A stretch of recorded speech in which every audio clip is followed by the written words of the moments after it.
Imagine a place where your every move is watched. Your clothes, your haircut, the movies you watch, all dictated by a government that knows no limits. A place where your phone randomly snaps a screenshot and sends it to the state just to check what you're up to. A place where a single mistake could doom not just you, but your children and grandchildren. Welcome to North Korea, the world's most suffocating dictatorship.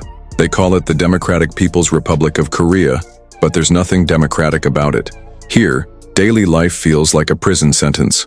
25 million people trapped under the iron fist of Jong Un, the most terrifying dictator alive, some say. How does he rule? What's life really like inside this blackout nation? And here's the twist.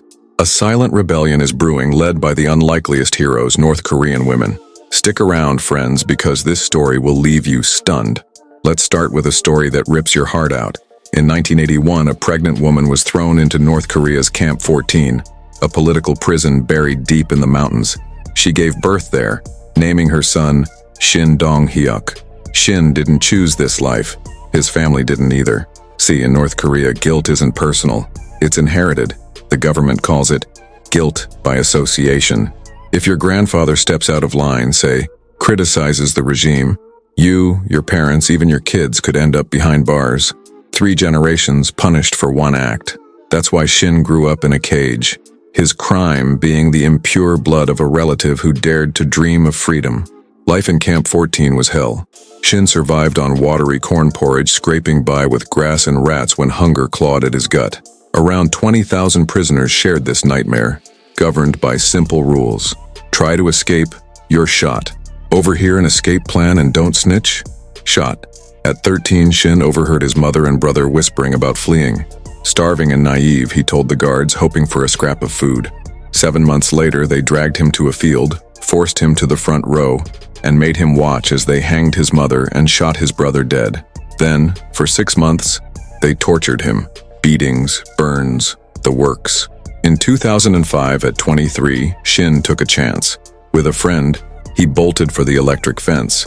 His friend hit the wires first, frying instantly, but his body broke the current.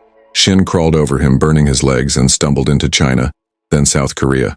Today, he's a human rights voice, his story immortalized in Escape from Camp 14. He once said, "It was like the hell from the Bible. Flames everywhere." Shin's tale is our window into North Korea. Let's step through it. North Korea sits on the map like a shadow, squeezed between glittering South Korea and sprawling China. Zoom into a satellite view at night, and it's eerie. South Korea and China sparkle with lights. But North Korea? A black void. Power's so scarce people sleep by 7 p.m., used to the dark. This is a nation of 25 million. Officially the Democratic People's Republic of Korea, DPRK. That democratic bit? A cruel joke. Here the Kim family, starting with Kim Il-sung in 1948, then Kim Jong-il, now Kim Jong Un, rules like gods over a totalitarian nightmare. Daily life is suffocation by design. The government picks your job, your home, your school. No choice. Your clothes, state-approved, hairstyles. Pick from a list of 15. Kim Jong-un's iconic cuts off limits, reserved for the dictator. Entertainment? Only propaganda TV or radio praising the regime. Phones? They're locked down, snapping random screenshots for the state to snoop. Step out of line and the secret police might label you a traitor. Or worse, your whole family pays. In the 1990s famine, people ate frogs just to survive. 500,000 to 2 million starved, and the government hid the toll. Rewind to the 1980s though, and it wasn't always this bleak. North Korea once outpaced South Korea's economy, boasting free healthcare, housing, and a 4.5% GDP growth yearly, thanks to Soviet aid. But when the USSR collapsed in 1991, the cheap oil and food dried up. Power stations died, factories stalled, and starvation swept in. The US offered help. Ditch your nukes, they said. North Korea refused, and the world turned its back. Floods in 95 sealed the collapse. Pride over survival, that's the Kim legacy. How did it get this way? Rewind to World War II. Japan ruled Korea until 1945, when the Allies won. The US and Soviet Union split the peninsula, south to America, north to the Soviets. Kim Il-sung, a guerrilla fighter against Japan, took the North's helm, molding it into a communist state. But it's not pure communism. It's a dynasty. 3 generations of Kims have gripped power, turning ideology into a family cult. Kim Il-sung's son, Kim Jong-il, ruled till 2011. Now it's Kim Jong Un, grandson and dictator supreme. Everything, every law, every punishment exists to keep the Kims on top.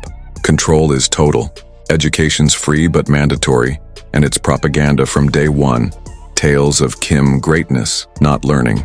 Teachers take bribes to care. The rich hire tutors. After school, men face 10 years of forced military service. Elections? Every 5 years, but only one choice. The Workers' Party candidate. Vote no, and you're a traitor. 99.9%. Vote yes. A census disguised as democracy. Clothes? No jeans, no ripped styles. Western vibes are banned. Women skip red lipstick. Makeup suspect. The fashion police, yes, it's real. Patrols, snipping rule-breaking outfits or jailing offenders. Why? The regime fears foreign influence might spark rebellion. In 2005, they even ran a propaganda series, Let's Trim Our Hair in Socialist Style, claiming long hair dulls your brain. Travel's locked too. Moving within the country needs permits. Leaving's treason. Shin's uncle fled to South Korea decades ago. That is why his family rotted in Camp 14. Post-COVID, border guards got shoot-on-sight orders. 14 died trying to cross in 1 year alone. Propaganda's the air they breathe. From birth, North Koreans hear Kim Il-sung walked at 3 weeks. Kim Jong Un shot guns at 3. Statues and portraits of the first two Kims loom everywhere. Homes, schools, streets. Don't honor them? Trouble. In 2020, a woman saved her kids from a fire instead of Kim's picture. She faced investigation. Her kids got no medicine. Another man's dad stained Kim Jong-il's image in a paper. He vanished to a camp. The secret police enforce this worship. They're ghosts. Spies in every neighborhood watching 30-40 homes per unit. No one knows their leaders' names. Their phone numbers don't even leak. Trust is dead. Family snitches on family. Punishment's medieval. 5 or 6 prison camps hold 80,000 to 120,000 political prisoners. Starvation's routine. 40% die from it. Inmates eat rats, snakes, even pig slop to survive. A girl was beaten to death for grabbing fallen grain. Another man shot for stealing potatoes. Escape attempts? Electric fences or bullets. Shin's friend died that way. Shin used his corpse to flee. Guards have orders. If revolution comes, kill everyone, erase the evidence. The UN calls it Nazi-level cruelty, unmatched in today's world. Then there's forced labor. Mines, farms, factories, 18-hour days. North Korea sends 100,000 abroad too. Slaves in Russia, China, even fighting in Ukraine for Putin. All while Kim pours cash into nukes, not food. But here's the crack in the armor. Kim's grip is slipping. The 1990s famine birthed the Jangmadang. Black markets run mostly by women. Men toil in state jobs earning pennies. 7 to 9 kilos of corn a month. A doctor in 2014 made enough for less than a kilo of rice. So women stepped up, trading food, clothes, even smuggled USBs with South Korean dramas. These markets feed 70% of households now, and they're info hubs.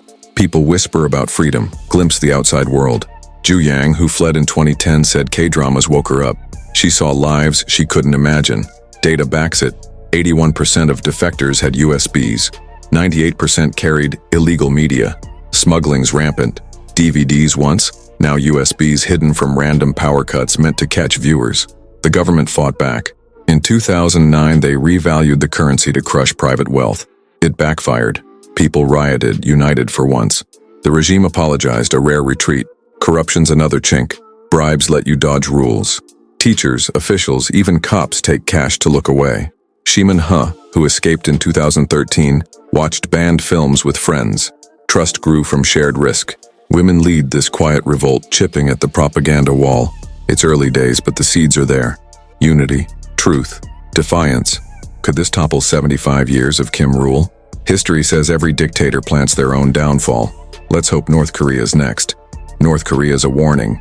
Cruelty, division, lies keep it alive. Fear silences dissent. The Songbun system pits loyalists against hostiles. Propaganda paints Kim as divine. Yet it's fraying. Markets, media, corruption weaken the chains. For us, it's a lesson. Unity trumps tyranny. Never let a government steal your choices. What you wear, watch, say. Freedom's fragile. Guard it.